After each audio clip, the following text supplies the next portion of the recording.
Evet arkadaşlar, bugünkü işimiz hidrofor. Arızalanmış hidroforu söktük. Burası bir kuyunun içi. Görüyorsunuz şöyle yukarısı nasıl? 7-8 metre yukarıda. Merdivenden iniliyor. Burası bahçe sulama işi. Evet, buradaki hidroforumuz bu. Vilonun. Bu motorumuzu söktük. Bunu tamir yapacağız. Evet, buradan da görüyorsunuz içeride suyumuz var. Yaklaşık 50 tonluk bir su deposu. Emiş yapıyor böyle buradan. Bu da paneli. Evet, biraz bakımsız gözüküyor. Şimdi biz hidroforu söktük. Bu ağız var, onu yapacağız. Motorunu sardıracağız. Daha sonra buradaki tablayı temizleyeceğiz.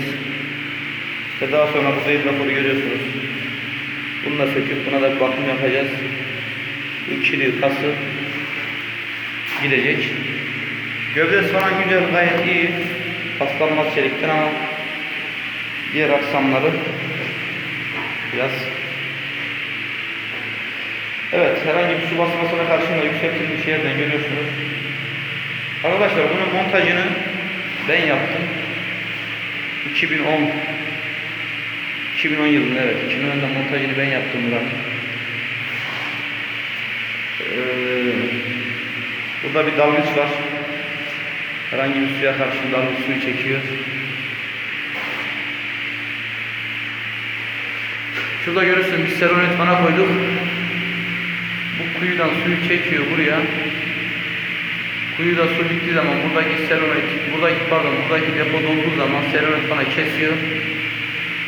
Dışarıdaki pompa basıncı yakaladım, otomatik duruyor. Şu galvanize burada şebeke borusu. Kuyunun su yettiği zaman şebekeden doldurma yapıyoruz buraya. Dışarıda saati var. Görüyorsunuz. Buranın biraz bakıma ihtiyacı var. Bugünkü işimiz bu arkadaşlar. Hayırlı uğurlu olsun.